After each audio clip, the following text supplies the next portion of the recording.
Friends, हम कुछ पुनः आए हैं जो साइंस से जुड़े हुए कुछ प्रश्न हैं, उन प्रश्नों के साथ जो कि आपके लिए लाभदायक हो और इन प्रश्नों से आपको फ़ायदे मिलेंगे। हम उस प्रश्नों पे विचार करते हैं कि ये प्रश्न क्या है, एक समीक्षात्मक दृष्टिकोण रखने का कोशिश करेंगे इन प्रश्नों के ऊपर कि बैलून एंजियोप्लास्ट क्या है। What is balloon angioplast? Operation, खिलौना, टॉयज, प्रदूषण नियंत्रक, पॉल्यूशन कंट्रोलर, पर्यावरण संस्थान, इन्वायरमेंटल इंस्टीट्यूशन। आपका सही आंसर ए होगा। यानी ये बैलून एंजियोप्लास्ट जो है एक टेक्निक है और इस टेक्निक्स का नाम है, यह जो टेक्निक्स है यह एक ऑपरेशन है, ठीक है ना। जो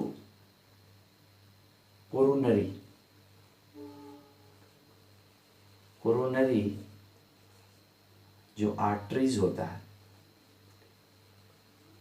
arteries, when coronary arteries is blocked या narrow, okay, narrow, the oxygenated blood pass to the heart is impossible due to the blockage in this coronary arteries, development of the narrow passages and reducing these areas in coronary. Actually coronary artery is blood vessels, so it is not possible due to the blockage, due to the narrow passage becoming to pass the oxygenated blood to the heart. And that's why through these techniques, balloon angioplasty, it is also known as bypass surgery. It is a technique of operation by which we try to clear the passage of coronary arteries to supply the maximum amount of blood, oxygenated blood to the heart. यह एक तकनीकी है balloon एंजियोप्लास्ट, जिसके माध्यम से जो heart में जो समस्याएं आती हैं, कोरोनरी आर्टरीज होता है, एक वेन्स होते हैं, इन वेन में ब्लॉकेज आता है, उसके कारण this is caused, this is causes due to the excessive deposition of fats in our body. और ये जो होता है एक्सेसिव, जब हम बहुत अधिक मात्रा में फैट्स लेते हैं तो ये प्रॉब्लम्स क्रिएट होते हैं। एंजाइना है, एंजाइना इज पेट दर्द, स्टोमक पेन, छाती दर्द, चेस्ट पेन, पाँव दर्द, लेग्स पेन, आंख दर्द, eyes pain. Angina, angina, what is angina? तो आपका सही आंसर भी होगा। एंजाइना जो होता है यह छाती, चेस्ट पेन को एंजाइना कहते हैं। ये एंजाइना जो है हार्ट अटैक का जो फर्स्ट स्टेज है, it is the first stage of heart attack. और इसमें एंजाइना में क्या होता है, छाती में पेन शुरू होता है, एक चुभन टाइप की पेन होती है, और इस पेन के कारण जो है बाद में ये पेन जो है धीरे धीरे जो सिस्टम डेवलपमेंट करता है वो हार्ट अटैक का करता है। ये कोरोनरी आर्टरीज जो है जब उसमें problems, it creates problems in coronary arteries, then anginal symptoms comes in our body. So it is the chest, it is chest pain. Angina is a chest pain. चलिए अगले प्रश्न की ओर चलते हैं कि टर्नर सिंड्रोम से जुड़ा है, टर्नर सिंड्रोम से जुड़ा है। मर्दी मीन्स मेल, महिला फीमेल, बच्चा चाइल्ड, बूढ़ा ओल्ड मैन।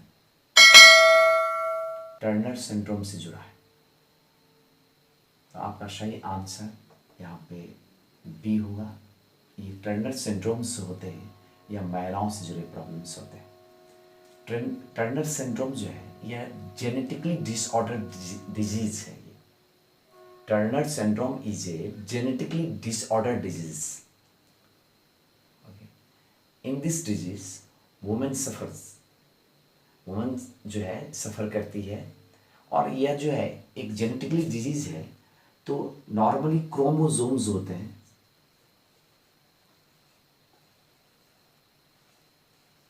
जो क्रोमोसोम्स का नंबर जो होता है वह नॉर्मली आप देखेंगे तो 46 होता है। In this disease number of chromosome become less, means 45। okay, chromosomal numbers become one less, means 45. So it is a genetically disordered disease. In this disease females become sterile, no physical developments, no sometimes we get also the mental developments is also very slow. So Turner syndrome is totally related with the woman. So keep in this minds. Next जो प्रश्न है हमारा, colour blindness में किस रंग की पहचान नहीं हो पाती? कलर ब्लाइंडनेस में लाल व काला, लाल व पीला व लाल, लाल व हरा, पीला व हरा। कलर ब्लाइंडनेस में किस रंग की पहचान नहीं हो पाती है जो कलर ब्लाइंडनेस से शिकार होते हैं? तो आपका सही आंसर सी होगा, लाल और हरा, रेड और ग्रीन को वो डिस्टिंग्विश नहीं करते जो कलर ब्लाइंडनेस के शिकार होते हैं। और यह भी it is very important, this disease also जो है, ये डिजीज़ जो होते हैं, ये डिजीज़ भी जो है एक तरह से आप देखेंगे तो जेनेटिकली डिसऑर्डर्स से जुड़े हुए डिजीज़ हैं ये कलर ब्लाइंडनेस। ठीक है ना? कलर ब्लाइंडनेस में क्या होता है, जो हम पहले कलर्स का जो है सही ढंग से आइडेंटिफिकेशन लाल और हरा को नहीं कर पाते हैं, और कभी कभी ब्लू कलर्स को भी हम आइडेंटिफिकेशन करने में कलर ब्लाइंडनेस वाले लोगों को परेशानी होती है।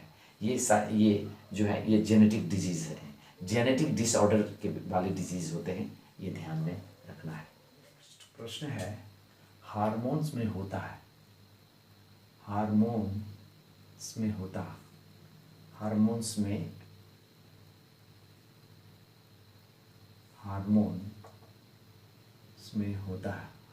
में होता है एमिनो एसिड, एस्टेरॉइड्स और कैटेकोलोमाइन्स, प्रोटीन, सभी। आपका आंसर जो होगा डी होगा, सभी। हार्मोन्स में एमिनो एसिड्स भी होते हैं, एस्टेरॉइड्स भी होते हैं, कैटेकोलोमाइन्स भी होते हैं और प्रोटीन्स भी होते हैं। नॉर्मली ये क्वेश्चंस पूछे जाते हैं कि हार्मोन्स में होते हैं, प्रोटीन्स को लेकर के, प्रोटीन्स पे ज़्यादा क्वेश्चंस पूछते हैं।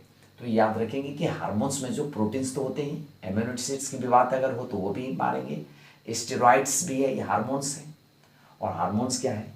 ये केमिकल सब्सटेंस है। ये what is hormone? Hormone is a chemical substance, it produced in our body.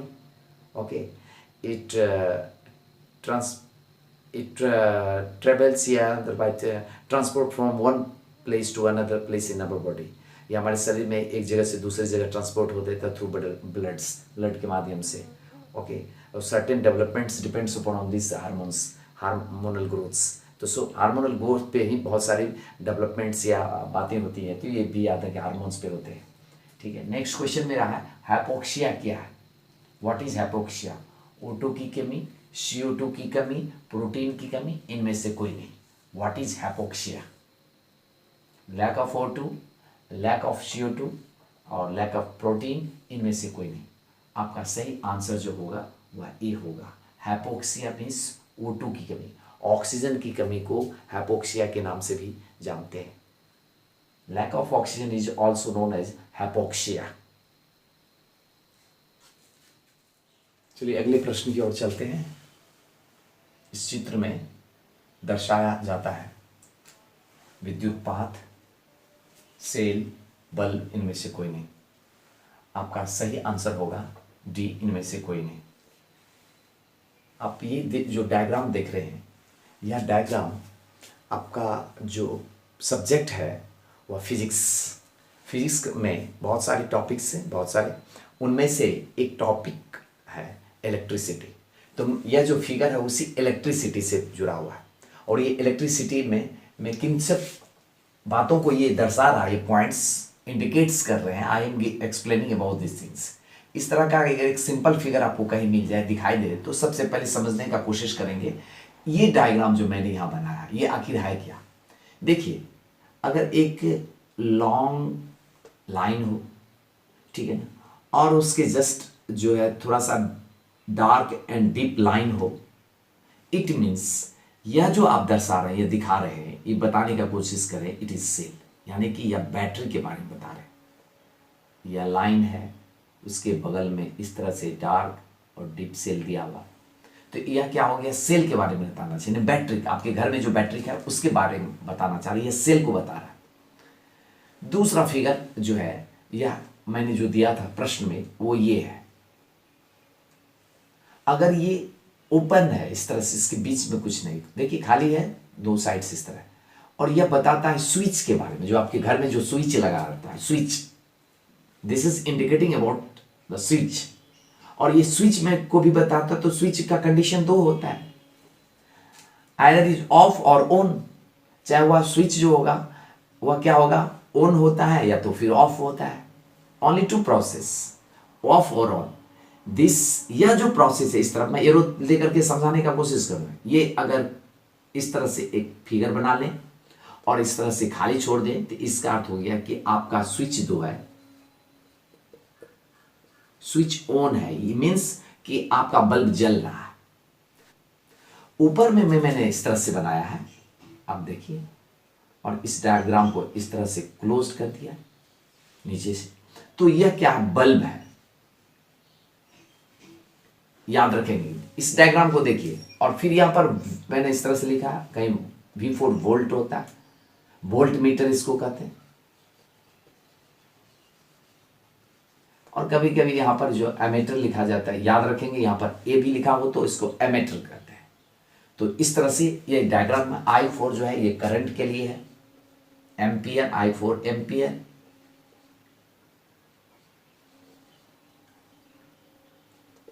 ये हो गया, और I जो होता है ये करंट को दिखाता है।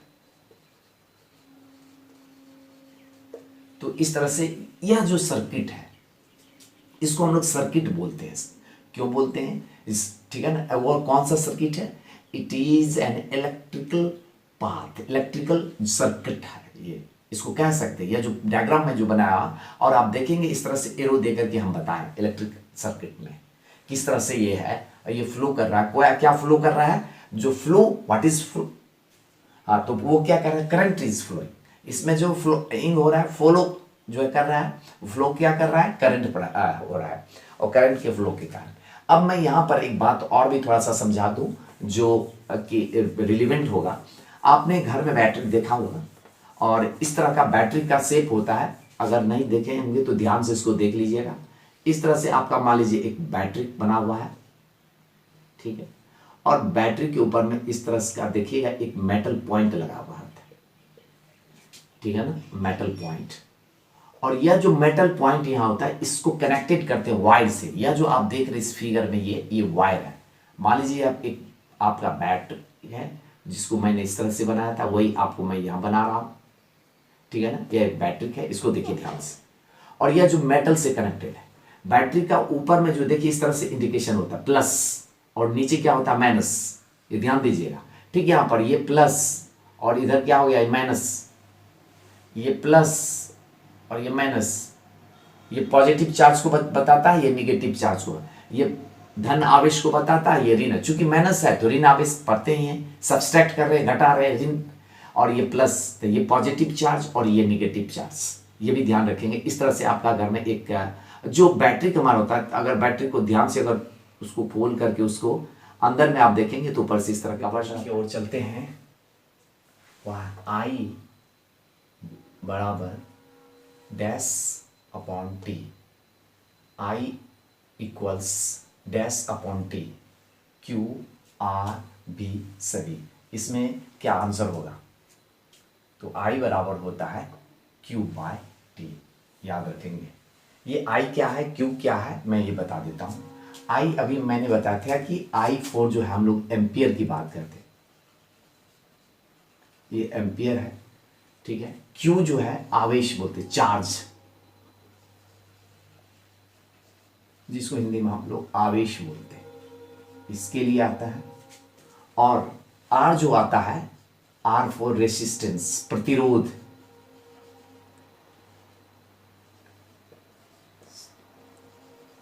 जिसको हिंदी में बोलते हैं हम लोग प्रतिरोध, प्रतिरोध, ठीक है। B जो आता है वोल्ट मीटर, विभवांतर, ये वोल्ट के लिए हम लोग प्रयोग करते हैं, V फॉर वोल्ट, ठीक है ना, याद रखेंगे, V फॉर वोल्ट। वोल्ट क्या है, इस चीज के लिए हम लोग इस डायग्राम में, तो I बराबर क्या होता है आपका, ये फार्मूला I बराबर क्या हो जाएगा यहाँ पर, Q/T। I कोई एम्पियर है, एम्पियर बराबर क्या हो जाएगा, Q/T। तो एक चीज यहाँ पर ये समझने की बात है कि I क्या है, ये Q क्या है, ये बात को ध्यान दे रहे हैं। कह रहा है कि अगर करंट को, ठीक है ना, करंट को अगर हम फ्लो करते हैं Q चार्ज से, ठीक है ना, in a cross section, if a Q charge is flowing in a current in a circuit in a T time, अगर T टाइम में यह जो है Q जो है फॉलो करता है, यानी बहता है, चार्ज बह रहा है, तो क्या होगा, तो I इक्वल्स टू होगा Q/T। ये आपका फॉर्मूला दिया गया है, ध्यान में रखें, ये पूछा जा सकता है, तो इसीलिए हम लिख सकते हैं I into T equals Q। Q का अर्थ ये हो गया एम्पियर इंटू टाइम, अगर कहते हैं तो वह चार्ज कहलाएगा। चार्ज क्या हो गया, एम्पियर इंटू टाइम, जितना आपका जो है करंट चल रहा है और जितना ये T टाइम, दोनों को अगर मल्टीप्लाई करेंगे तो भी ये चार्ज कहलाएगा, ठीक है ना।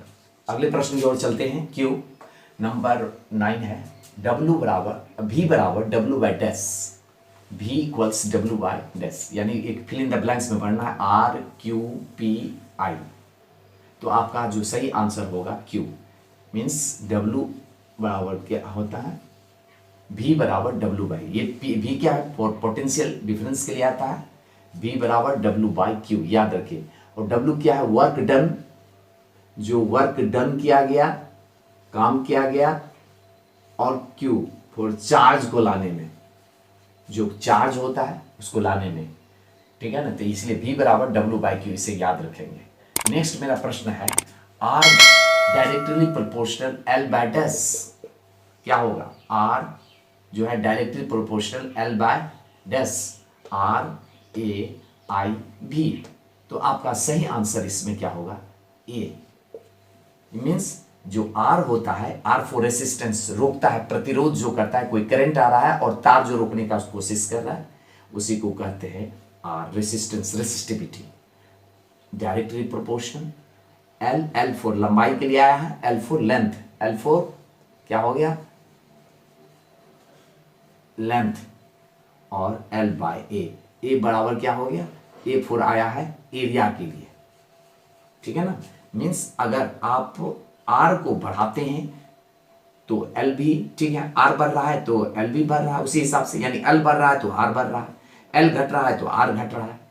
लेकिन A के साथ में क्या, A को अगर बढ़ाएंगे तो क्या हो गया, R जो है क्या होता है, वो बढ़ता, आपका क्या होगा, वो R जो है जिस हिसाब से रेसिस्टिविटी हो जाए, अगर A बढ़ाते हैं तो उसका रेसिस्टिविटी क्या हो गया, उसी रेशियो से वो क्या गया, अगर ये बढ़ता है तो ये घट जाएगा, और ये, ठीक है ना, ये अगर बढ़ा रहे हैं तो ये घट जाएगा, आपका रेसिस्टिविटी इसकी बढ़ा रहे हैं, लंबाई जो एरिया है, एरिया को अगर बढ़ाते चले जा रहे हैं तो ये घटेगा। इस तरह से हम देखते हैं R बराबर क्या होता है, L/A, ये डायरेक्टली प्रोपोर्शनल और A इनवर्सली प्रोपोर्शनल। एक बात और यहाँ पे ध्यान रखना है, वो क्या है, R बराबर कभी कभी इस तरह से भी लिखा रहेगा, रो और L/A, ये भी होगा, R बराबर रो, इसको रो पढ़ते हैं, L/A, इसे दिमाग में रखेंगे।